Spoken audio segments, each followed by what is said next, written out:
आज भारत जोड़ो यात्रा के दौरान राहुल जी का 9वां प्रेस कॉन्फ्रेंस है। शुरुआत 7 सितंबर को हमने नागरकोइल से की थी। नागरकोइल के बाद एर्नाकुलम, एर्नाकुलम के बाद तुरुवेकेरे, तुरुवेकेरे के बाद आदोनी, आदोनी के बाद हैदराबाद, हैदराबाद के बाद बुल्डाना, बुल्डाना के बाद इंदौर, इंदौर के बाद जयपुर और आज हम दिल्ली में हैं। प्राथमिकता उत्तर भारत के चैनल, उत्तर भारत के अखबारों को दी जाएगी। सवाल संक्षिप्त में पूछिए ताकि हम सभी को मौका दे पाएं और करीब 35 मिनट तक ये प्रेस कॉन्फ्रेंस चलेगा। पहले राहुल जी कुछ बोलेंगे, अपना एक ओपनिंग वक्तव्य होगा, उसके बाद आप सवाल पूछ सकते हैं। राहुल जी। नमस्कार। अब हैप्पी न्यू ईयर तो नहीं कर सकता हूं, बट एडवांस में आपको हैप्पी न्यू ईयर। मैं सोच रहा था प्रेस कॉन्फ्रेंस के बारे में, मैंने सोचा कि हैप्पी न्यू ईयर का मैं भी आज आपसे एक सवाल पूछूंगा, वो बाद में, मतलब जब आपने सब पूछ लिए तो मैं पूछूंगा। मैंने सोचा है आप सब के लिए।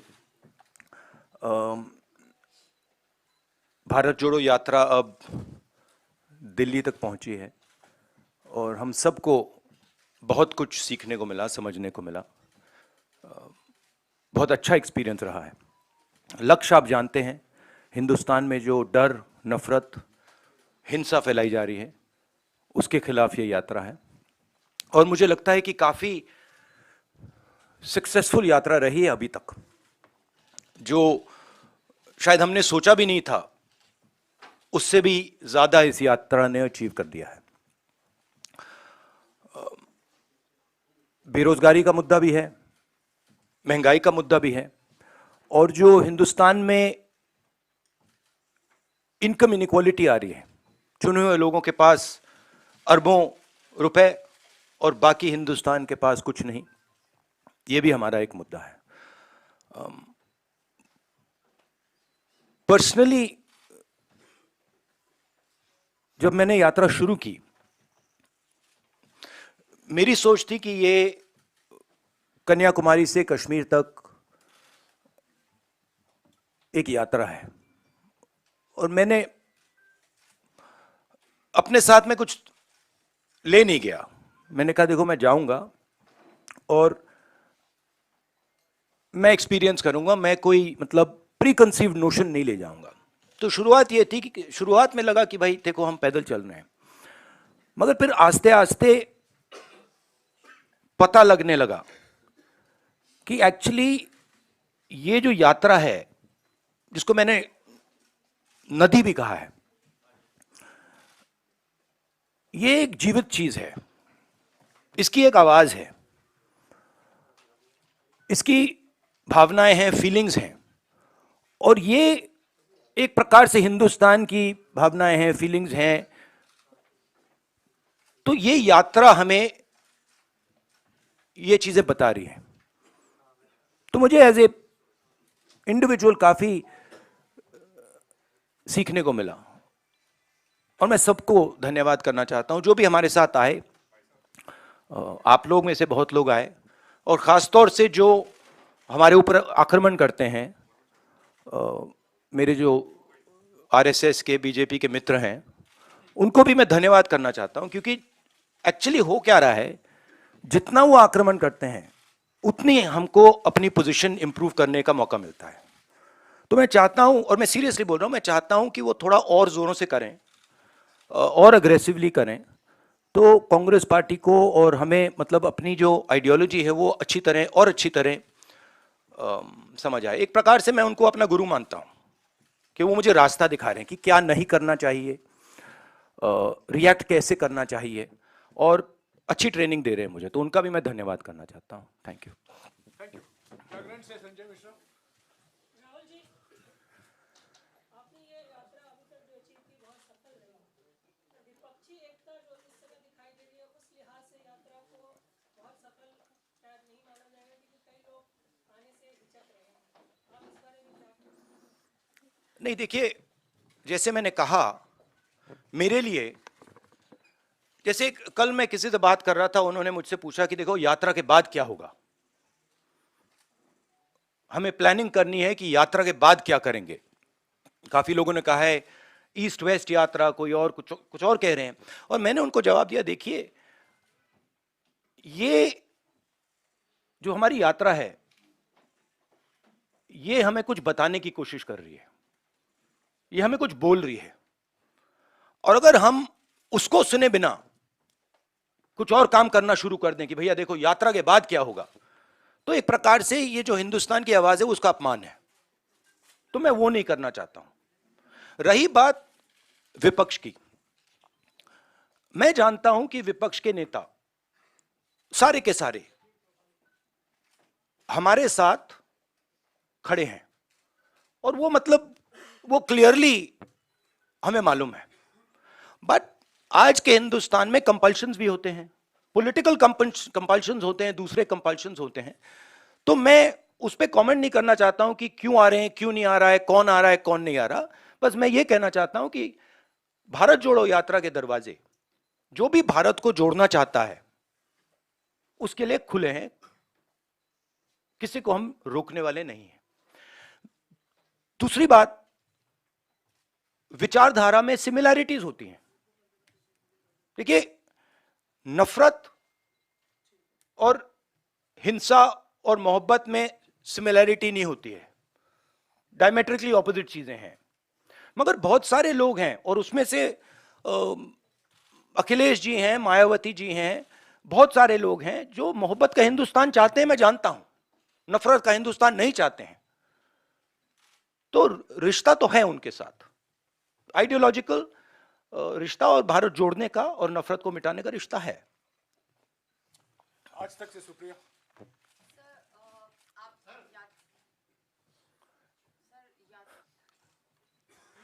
क्या हुआ? आज तक से सुप्रिया। यात्रा लेके चले हैं and it's a success, but सरकार के फेलियर्स कितने नजर आए? बहुत सारे लोगों ने आपसे आके बातचीत किया, चाहे युवा हो, बेरोजगारी का मुद्दा हो, आर्म फोर्सेस के जो लोग आए थे, चाइना के मुद्दे पे बात करी, महंगाई का, महिलाएं आ रही बात कर रहे हैं। सो सरकार के क्या क्या फेलियर्स आपको मेजर जो है नजर आ रहे हैं इस पूरी यात्रा के दौरान? आपने मतलब 6-7 क्वेश्चन एक क्वेश्चन में पूछ लिया। देखिए, सबसे पहले मेरा लक्ष्य हिंदुस्तान को एक ऑल्टरनेटिव विजन देने का है, ऑल्टरनेटिव दृष्टिकोण देने का है, एक नया तरीका देने का है। सरकार की कमियां हैं, उसमें मैं आपको बता सकता हूं, बेरोजगारी, इकोनॉमिक मिसमैनेजमेंट, नोटबंदी, गलत जीएसटी, चाइना, ये कमियां हैं, गलतियां की हैं। मगर मेरी अप्रोच यात्रा के साथ यह है कि हम हिंदुस्तान को एक सोचने का, जीने का नया तरीका देने की कोशिश कर रहे हैं। तो अगर आप डिटेल्स चाहते हैं तो आप मुझसे पूछिए, चाइना के बारे में पूछिए, शायद आप वो ना पूछें, पता नहीं, बाकी चीजों के बारे में पूछ सकते हैं, बट ब्रॉडली ये है। पीटीआई भाषा से अनवरुल हक।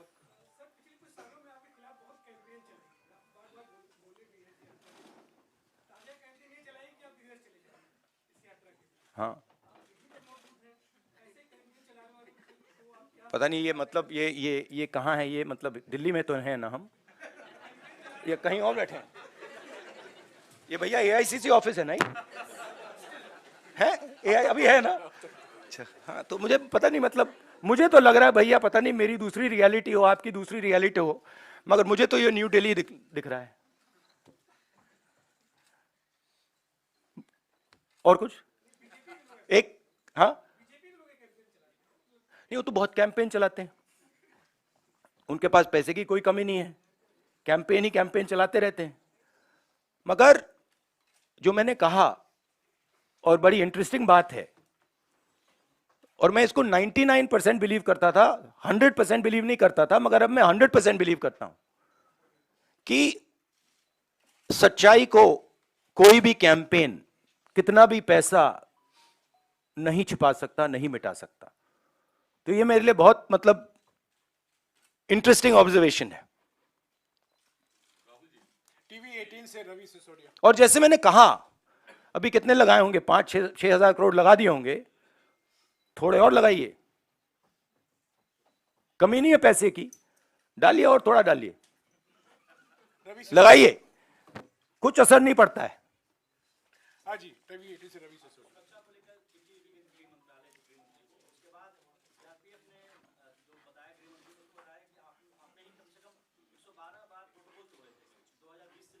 हाँ, देखिए, दो चीजें हैं इसमें। मैं भारत जोड़ो यात्रा कर रहा हूं, ठीक है। अब सरकार चाहती है कि मैं बीपी गाड़ी में भारत जोड़ो यात्रा करूं। कहते हैं आपका प्रोटोकॉल है कि आप हमें तंग मत करो, आप बुलेट प्रूफ गाड़ी में बैठ के कन्याकुमारी से कश्मीर तक चलो। अब यह मेरे लिए तो एक्सेप्टेबल नहीं है। अब यात्रा में आप मुझे समझाइए, भारत जोड़ो यात्रा में मैं बीपी गाड़ी में कैसे बैठूं? अच्छा, जब उनके नेता, उनके सीनियर नेता बीपी गाड़ी से बाहर आ जाते हैं तो फिर कोई चिट्ठी नहीं जाती। उनके नेताओं ने रोड शो किए हैं, खुली जीप में गए हैं, उनके ही प्रोटोकॉल के खिलाफ है ये। वो मुझे लिख रहे हैं कि भैया आप बीपी गाड़ी से निकल गए। तो उनके लिए प्रोटोकॉल अलग, मेरे लिए प्रोटोकॉल अलग। और सारे सीआरपीएफ के लोग जानते हैं, सीनियर्स जानते हैं कि मेरी सिक्योरिटी के लिए क्या करना है। और हमारी सिक्योरिटी बीपी गाड़ी में, मतलब मैं कैसे चलूं, आप बता दो मुझे। चला ही नहीं जा सकता है। भारत जोड़ो यात्रा में पैदल जाना है। तो ये तो मतलब पता नहीं है, शायद केस बना रहे हैं कि राहुल गांधी मतलब अपनी सिक्योरिटी तोड़ता रहता है, केस बना रहे हैं। ठीक है, बनाइए। दैनिक भास्कर से अनिरुद्ध।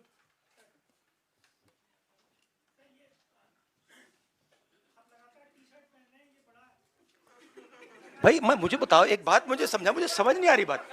ये टी शर्ट से आपको इतनी डिस्टर्बेंस क्यों हो रही है?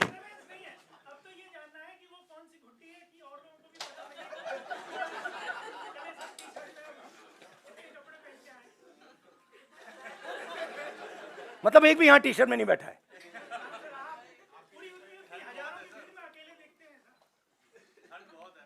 तो क्या आप चाहते हो मैं स्वेटर पहन लूं? मतलब इससे इतनी डिस्टर्बेंस क्यों नहीं है लोगों को? अच्छा, तो मैं ऐसे करूंगा, यात्रा के बाद मैं वीडियो बनाऊंगा कि टी शर्ट में कैसे चला जाता है और ठंड को कैसे कन्फ्रंट किया जाता है। बना दूंगा आपके लिए। शुक्रिया राहुल जी। रवि त्रिपाठी। हाँ, but what is your question?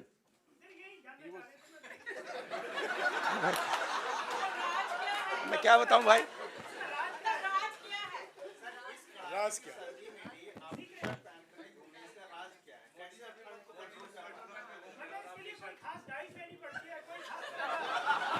गुरुजी, ये आपने स्वेटर क्यों पहन रखा है? नहीं, इसका कारण ये नहीं है। इसका कारण ये है कि आप सर्दी से डरते हो। इसका कारण नहीं है कि सर्दी है, आप सर्दी से डरते हो। मैं सर्दी से डरता नहीं हूं, सीधी सी बात है। नो सप्लीमेंट्री प्लीज, हो गया। नहीं, कहने दीजिए, कहने। New year day. अब देखिए ना, अब देखिए, मोदी जी के प्रेस कॉन्फ्रेंस तो होते नहीं, तो मैं उनके भी 2-3 क्वेश्चन सप्लीमेंट्रीज आपको दे देता हूं।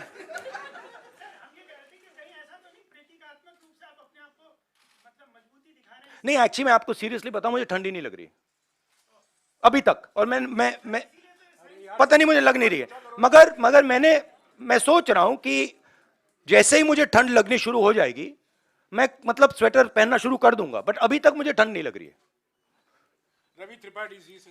राहुल जी, मेरा सवाल ओल्ड पेंशन स्कीम को लेकर है, क्योंकि 2-3 राज्यों में जहां आपकी सरकार है, आपने वायदा किया है और आपने जब उसको लागू करने की बात की है तो केंद्र सरकार से कन्फ्रंटेशन होगा। केंद्र सरकार मना करेगी, एनपीएस में जो पैसा जमा है वो आपको वापस नहीं करेंगे।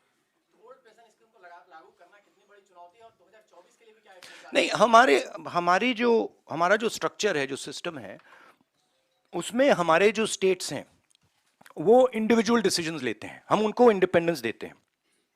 तो अब तो मैं कांग्रेस प्रेसिडेंट भी नहीं हूं, तो ये सवाल आपको खारगे जी से पूछना होगा कि नेशनल लेवल पे कांग्रेस पार्टी की पेंशन स्कीम पे क्या स्ट्रेटजी है। मगर जनरली कांग्रेस पार्टी का स्ट्रक्चर है कि भाई अगर राजस्थान करना चाहता है और हरियाणा हिमाचल करना चाहता है तो उनको करने दो। हम वीटो पावर मेंटेन करते हैं कि अगर बिल्कुल कुछ गलत कर रहे हैं तो फिर हम उसको चेक करते हैं, बट नॉर्मली हम इंडिपेंडेंटली करने देते हैं। केंद्र सरकार को लेकर केंद्र सरकार पैसा देने से मना कर रही है। भैया वो तो आप मोदी जी से पूछिए ना, उनके भी सवाल मुझे। ओके, ट्रिब्यून से Aditya Tandon. Mr. Gandhi, I want to ask, how do you view the 2024 general elections in the light of the fact that you've lost the two previous general elections, and to implement any governance approach that you are articulating through the Bharat Jodo Yatra, you do need electoral power.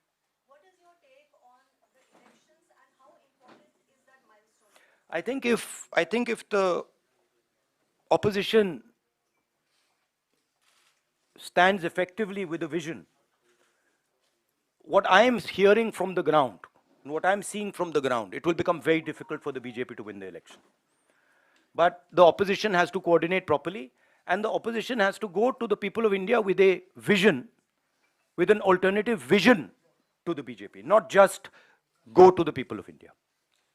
ANI से साहिल। But there is huge undercurrent against the BJP, massive undercurrent.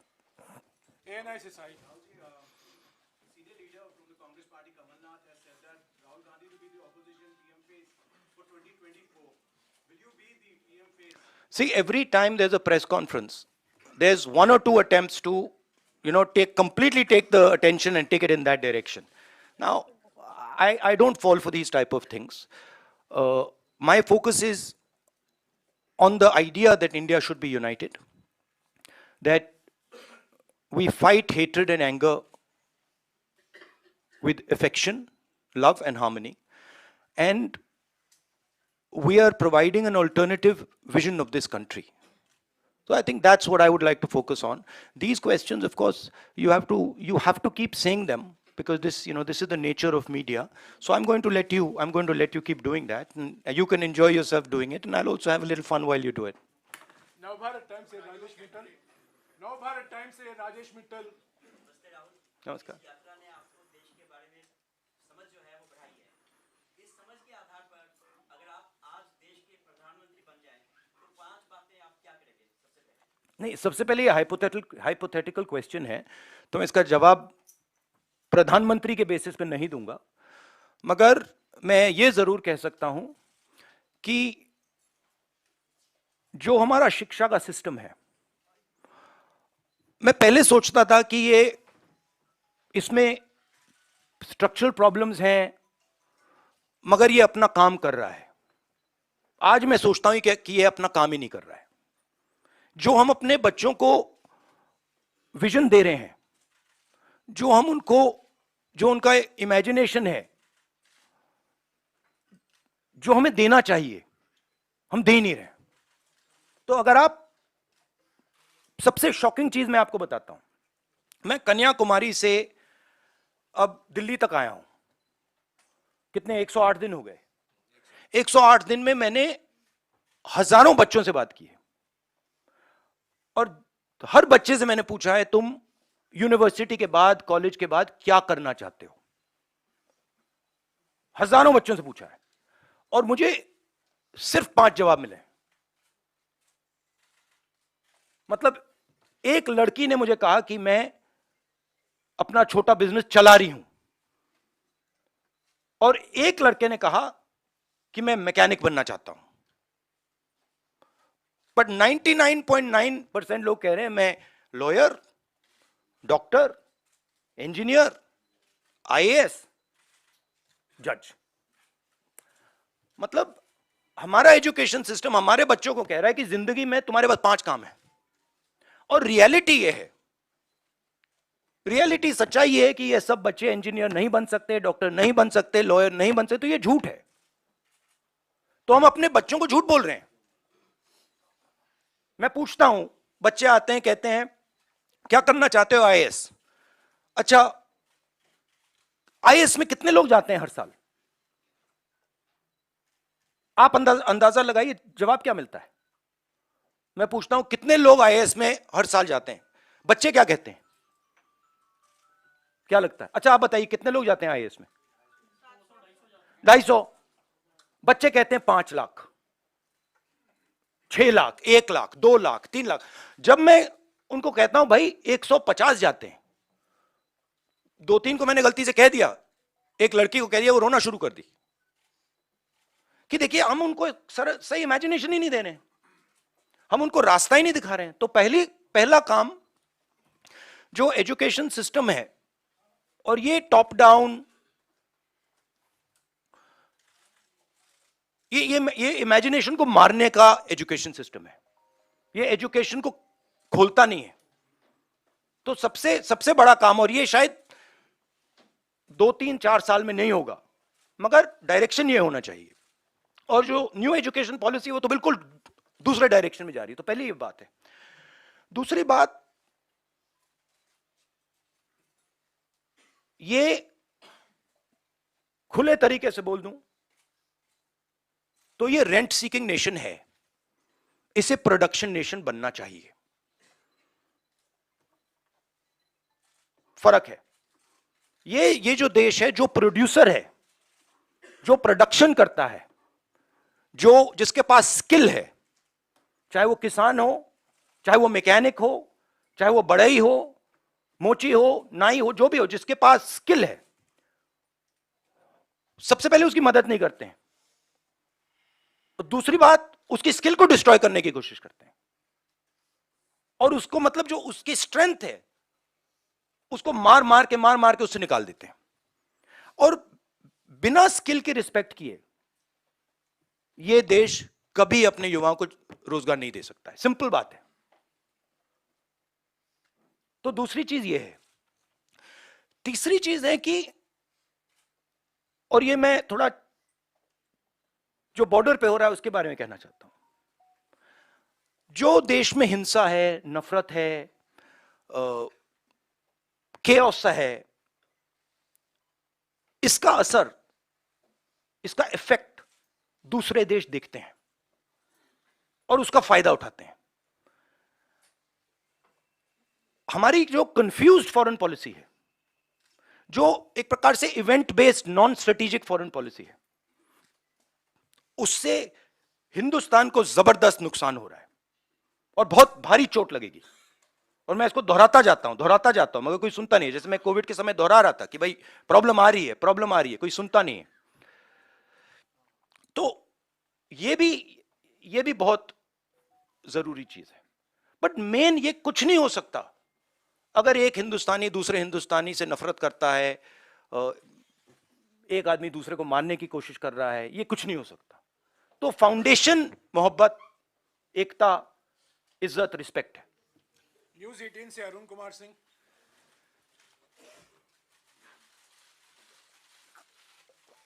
Hello. Rahul, जब आप यहाँ से गए थे ये करने के लिए भारत जोड़ो यात्रा, तो विपक्ष को छोड़ दीजिए, आप ही की पार्टी के नेता, आप ही की पार्टी के लोगों को भरोसा ये नहीं था कि आप ये यात्रा पूरी कर पाएंगे, और कई सवाल इनके ही मन में था। और अब जब यात्रा आपका सवाल पूछिए, उनके सवाल मत पूछिए। आपका सवाल, ये सवाल ही है। हाँ, आपका संक्षिप्त में इतना कितना कितना छोटा कर दो, सीधा पूछिए ना, सीधा सीधा ही पूछना होगा। तो उसमें क्या है कि अब जब आप यात्रा कर चुके, तो कई लोग ये कहते हैं कि वो राहुल नहीं है, ये बदलने वाले राहुल है, इतनी आसानी से इनको नहीं समझा सकते। अब कुछ चेंज आप अपने आप में ही देख रहे हैं, समझने में, लोगों से बातचीत करने के बाद, कि अब फैसले लेने या बात करने का अंदाज आपका एकदम अलग है, जुदा हो गया है, कुछ अंतर आया है? देखिए, अंतर तो इस प्रेस कॉन्फ्रेंस के बाद भी आएगा। अंतर तो व्यक्ति में कंटिन्यूअस होता है, नॉन स्टॉप होता है, तो वो तो है। बट जो मेरी फाउंडेशन है, जो नींव है, उसमें मुझे कोई चेंज नहीं दिखा। उसमें वो फाउंडेशन मेरी वही है। जरूर मैं मतलब बहुत कुछ सीखा हूं और हर रोज सीखता हूं, और सिर्फ यात्रा से नहीं, हर इंटरैक्शन में से मैं सीखने की कोशिश करता हूं। तो एवोल्यूशन तो होता रहता है, मगर जो फाउंडिंग प्रिंसिपल्स हैं कि वो उसमें इतनी चेंज नहीं है। वो मैं ये कह सकता हूं, वो और भी स्ट्रांग हो गए हैं, वो कह सकता हूं। बट उसमें इतनी चेंज नहीं आई है।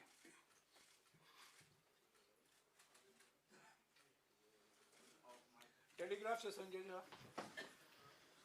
It's quite hot in here. Yeah, it is. आपको गर्मी लग रही है? बहुत प्रॉब्लम हो रही है भैया, कुछ करो प्लीज। एसी चलवाओ प्लीज। संजय, आप स्वेटर लिए कैसे बैठे हो इस कमरे में? हाँ, आपकी चमड़ी बहुत मोटी है।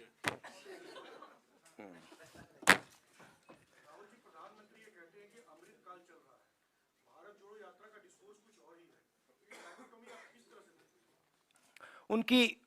उनकी व्यू अलग है, हमारी व्यू अलग है, तो उनका ओपिनियन हमारे से अलग रहता है, हमारा अलग रहता है, तो डाइकोटोमी तो कुछ है नहीं, अलग ओपिनियंस हैं।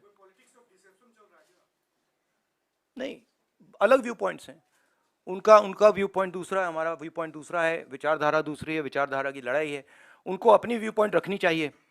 जैसे मैंने कहा, अगर वो अपनी व्यू पॉइंट बदल दें तो हमारे लिए प्रॉब्लम हो जाएगी, क्योंकि हम अपने व्यू पॉइंट को अच्छी तरह नहीं समझ पाएंगे। तो वो जो उनको जो लगता है वो करना चाहिए, वो करना चाहिए, और हमें जो करना है हम करेंगे। डाइकोटोमी कोई नहीं, ये बहुत पुरानी लड़ाई है। ये भी बात मुझे समझ आई है। ये एक्चुअली अगर आप मुझे पूछो क्या चेंज है, मैं आपको बताता हूं कि ये मुझे समझ आ गया कि ये बहुत पुरानी लड़ाई है और ये राजनीतिक लड़ाई नहीं है। ये मुझे समझ आ गया। जैनेंद्र, एबीपी से। राहुल जी, मैं फिर से आपको 2024 के सवाल पर ले जाना चाहता हूँ।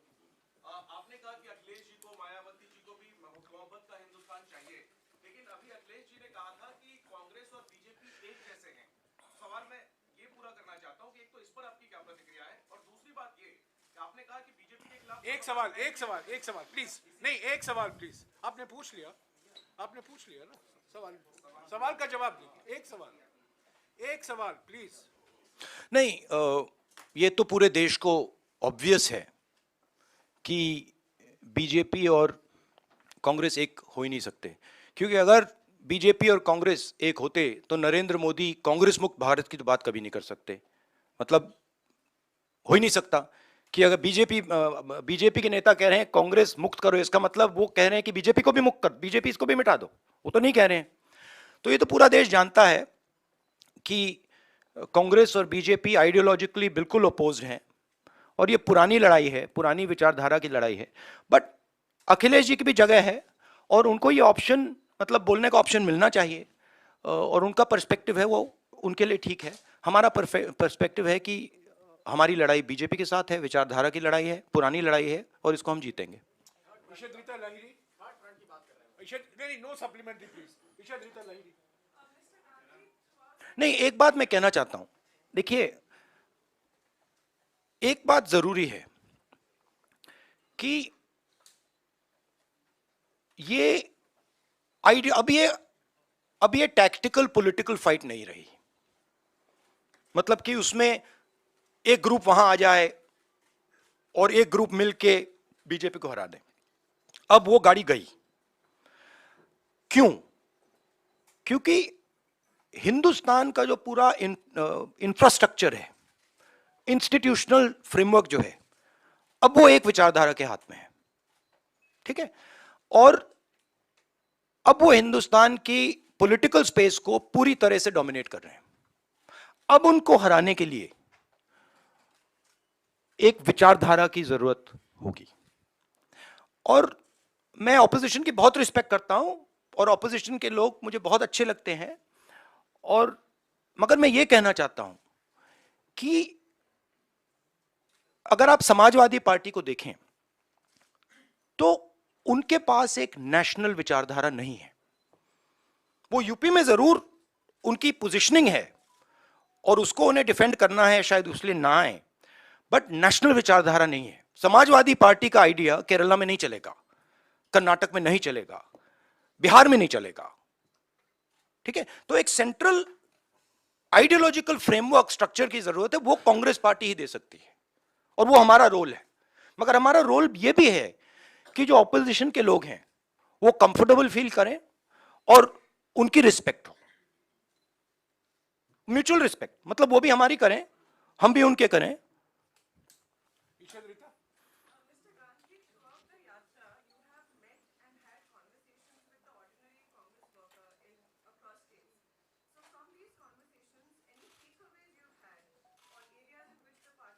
Yeah. My main takeaway is that there is nothing known as an ordinary Congress worker. There really isn't. Uh, in fact, there's nothing known as an ordinary person. I don't like these like type of qualifiers. There's nothing known as an ordinary person. Everybody is unique. Every Congress worker is unique. Every person has a unique way of looking at the world, and it's important that they are treated like that. So, every single one of them, every conversation, I learn something from, you know. Times now से रंजीता. राहुल, मेरा सवाल इस पर है कि 2024 के चुनाव को लेकर अलग-अलग बातें कही जा रही है। आपकी यात्रा मध्य प्रदेश में भी गई, लेकिन मध्य प्रदेश के एक विधायक है लक्ष्मण सिंह, वो कह रहे हैं कि मध्य प्रदेश में जो यात्रा गई उसका फायदा आने वाले मध्य प्रदेश चुनाव में हमें नहीं होगा, क्योंकि जो इंटरनल ये बड़ी शर्त लगाइए, फायदा हो जाएगा आपका.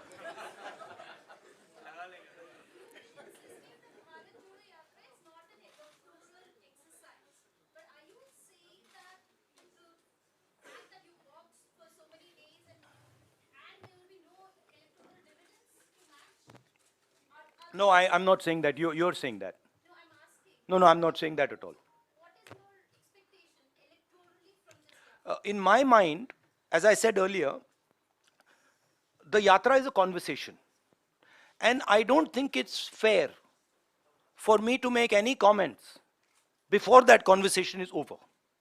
I can answer such questions the day the flag is hoisted in Srinagar, and the conversation, at least this phase of the conversation is over. I can then probably answer your questions, this type of a question. I don't want to take the yatra, you know, and demean it by making it about something that it's not. Manoj from Indian Express. Just now, you said, really going to the people without a credible alternative vision will not help the opposition. So what is the big idea or a series of ideas that you are putting forward? Because there seems to be a realization that, merely criticizing, even if robust, merely criticizing the government is not enough. So what is the series of ideas that you're putting forward? No, I outlined it right now, right? Number one, making India a production nation, which means that respecting skills and moving the mindset from one of GDP growth to GDP growth plus employment plus production plus exports, etc., etc., etc. That's the first thing. The second thing is, which is very important for the future and is important if you want to build a production nation, is giving our children an imagination. Telling them that, look, if you want to become, I mean, it's a strange question, but why is it that out of lakhs and lakhs of people I've met, thousands and thousands of children I have met, nobody said, I want to be a pilot. Nobody said, I want to be an astronaut. Nobody said, I want to be India's best singer. Why? Because our system is saying to them that these are all dead ends. Right? But if you look at countries that produce, and I gave this example to kids.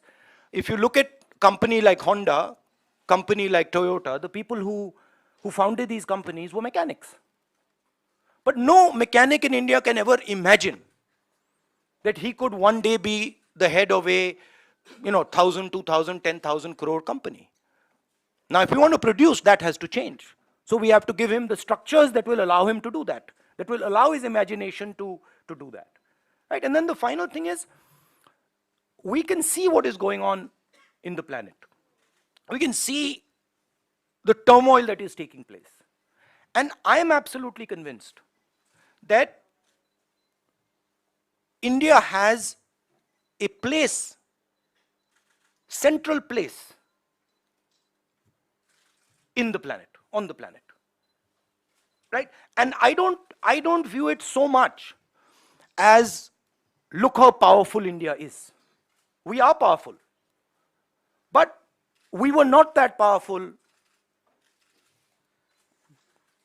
70 years ago, 80 years ago, 90 years ago. But we had a vision.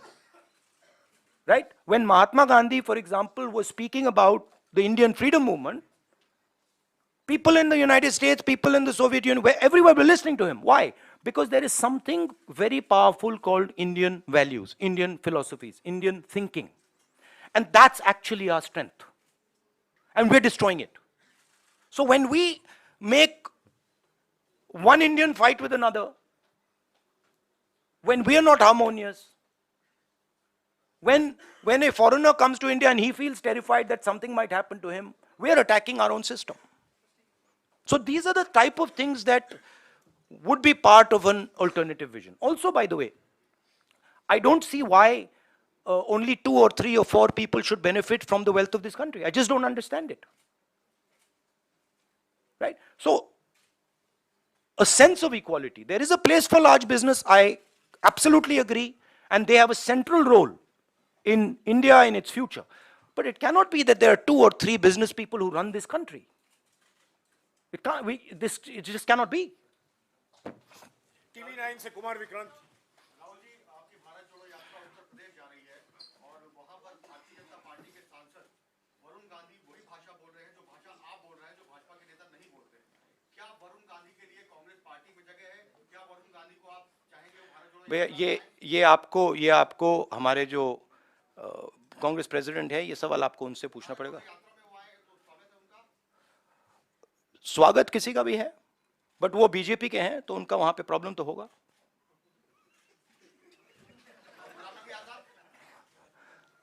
अब वो आप उनसे पूछिए, पहले पता नहीं, मुझे ही confusion हो गई है। पता नहीं अब क्या बोलूं। कांग्रेस के मतलब सीनियर नेता हैं, बट मुझे कंफ्यूज कर दिया कि मतलब कभी बाहर, कभी अंदर, कभी बाहर, कभी अंदर, कभी अंदर, कभी बाहर, पता नहीं मुझे।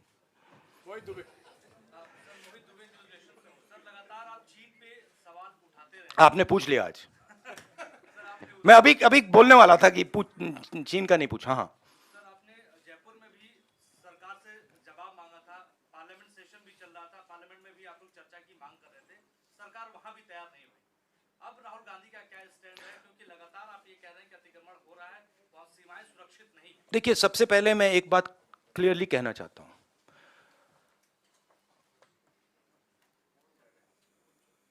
मैं शहीद परिवार का हूं। मेरे पिता शहीद हुए और मेरी दादी शहीद हुई।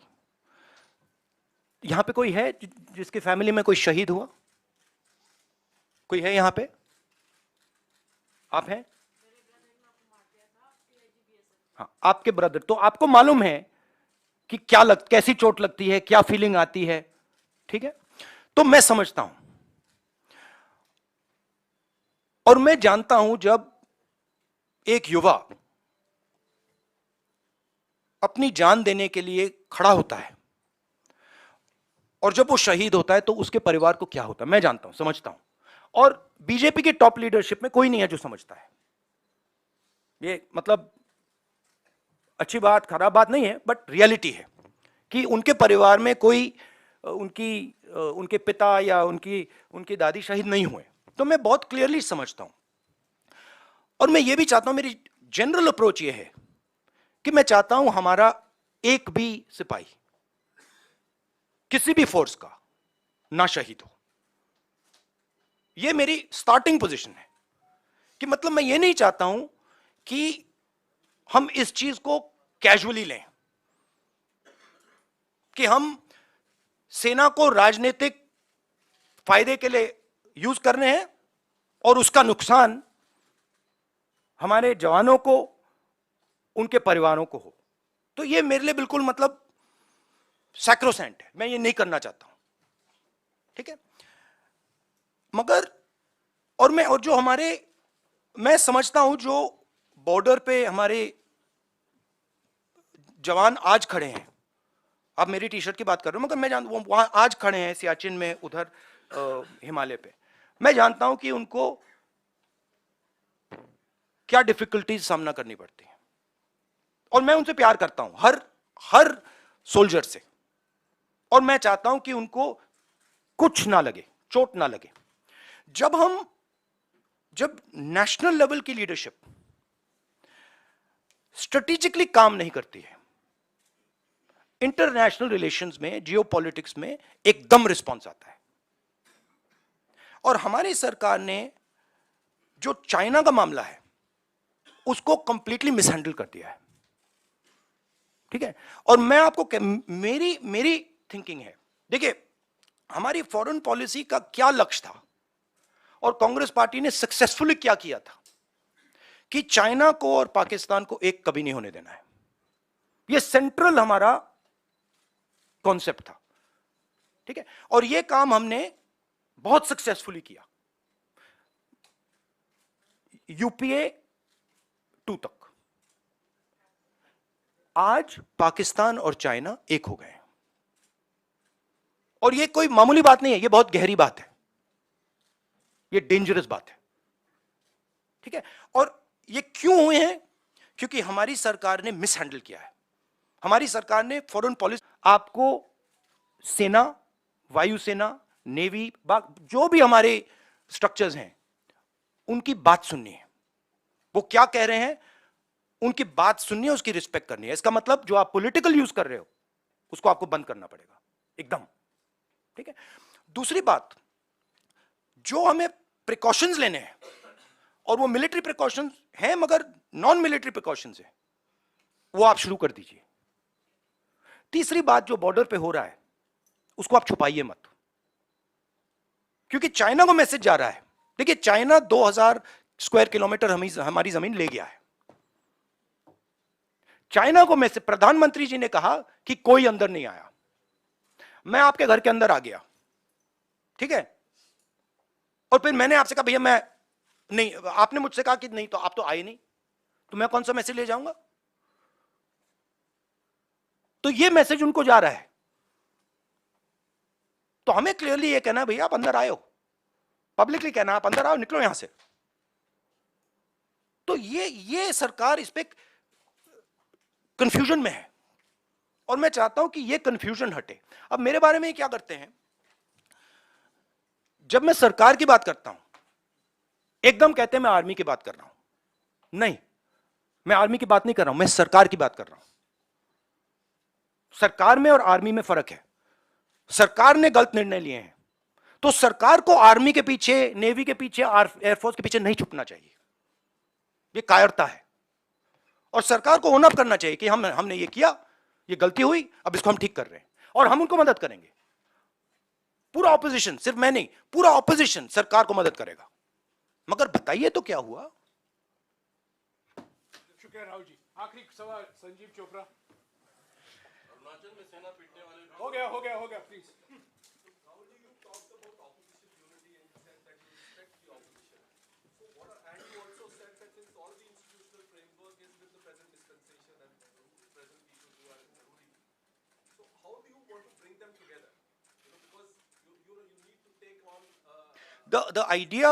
The idea of Bharat Jodo is a framework. It's a way of working. It's a way of thinking. So, of course, I'm not the Congress president, and a lot of that work now the Congress president will probably do. But it is about bringing people together and making them comfortable. Respect basically. शुक्रिया राहुल जी। भारत जोड़ो यात्रा फिर से No, 3 but I need to ask them the question. Please I need to ask the New Year question myself now, because my one question I get. So why am I not allowed to use a teleprompter? मैंने क्या गलती की है? मतलब आप प्रधानमंत्री को teleprompter use करने देते हो, आप दूसरों को भी टेलीप्रॉम्प्टर यूज करने देते हो, तो मुझे क्यों नहीं? नहीं, मगर ऑप्शन तो देना चाहिए। और एक और सवाल है राहुल। नहीं, मेरा दूसरा है। नहीं, आप बार-बार क्यों प्रेस कॉन्फ्रेंस? नहीं, मेरा दूसरा भी सवाल है, और भी अच्छा सवाल है। ये सवाल मैं मतलब बहुत इंटरेस्टिंग सवाल है।